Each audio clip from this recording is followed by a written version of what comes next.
ஓம் cream ஆதித்யாயச சோமாய மங்களாயே புதாயச குரு சுக்கிர சனிப்பியச்ச ராகவே கேதவே நமக நவக்கிரகங்களின் நற்பாதங்கள் தொட்டு வணங்குகிறேன். பொதுவாகவே இக்கலியுகத்தில் மகா பெரும் தனக்கார யோகத்தை, பெரும் ஸ்திரச்சொத்து யோகத்தை, திடீரென குபர யோகத்தை தருபவர் ராகு பகவான். அதனால்தான் ராகுவை போல் கொடுப்பானில்லை, கேதுவை போல் கெடுப்பானில்லை என்பது ஒரு கூற்று இருக்கின்றது. பிரியமானவர்களே, நீங்கள் எந்த லக்கணத்தில் எந்த ராசியில் இருந்து விட்டு போங்க, அதை பற்றி எனக்கு கவலை இல்லை. ஏனெனில் இப்பூமியில் நீங்கள் மிகப்பெரிய ராஜயோகத்தை அனுபவிக்க வேண்டுமென்றால் கரும்பாம்பு என்று சொல்லக்கூடிய ராகு பகவான் பொதுவாக கேந்திரம் என்று சொல்லக்கூடிய 1ஆம் இடம், 4ஆம் இடம், 7ஆம் இடம், 10ஆம் இடத்தில் அமர்ந்து அந்த கேந்திர ராவுக்கு 9 கோணத்தில் சனி பகவான் அமைந்திருப்பது இது ஒரு மிகவும் சூப்பர் ராஜயோகம் ஆகும். இது ஒரு வகை ராஜயோகம். அடுத்த வகையில் பார்க்கும் பொழுது அந்த கோணம் என்று சொல்லக்கூடிய 1, 5, 9 உட்கார்ந்து அந்த கோணத்துக்கு 4, 7, 10 சனி பகவான் இருப்பது இதுவும் விசேஷமான தனயோகமாகும், ராஜயோகமாகும். இன்னொரு வகை என்று பார்க்கும் பொழுது சரராசிகளான மேசராசி, கடகராசி, துலாம் ராசி, மகர் ராசி போன்ற ஸ்தானங்களில் கரும்பாம்பு ராகு பகவான் அமர்ந்து இந்த ராகு பகவானுடனே சனி பகவானும் இணைந்து இருப்பது இது ஒரு சூப்பர் தனயோகமாகும்.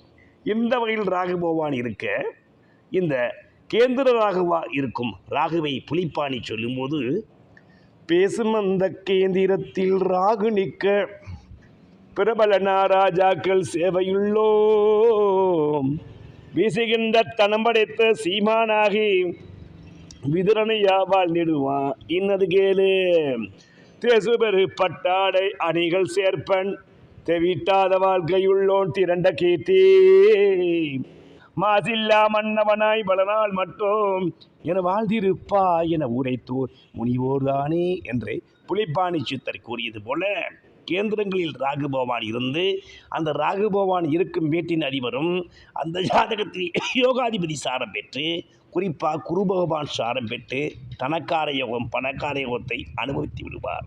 இப்படிப்பட்ட ராகு பகவானுக்கு பாக்கியத்தில் சனி பகவான் அமர்ந்து சனி பகவானும் குரு பகவான் சாரம் பெற்றிருக்கும் பொழுது இந்த ஜாதக மகா தனக்கார யோகத்தை, பணக்கார யோகத்தை இந்த சனி திசை ராகு திசையில் பெற்றுக்கொள்வார்.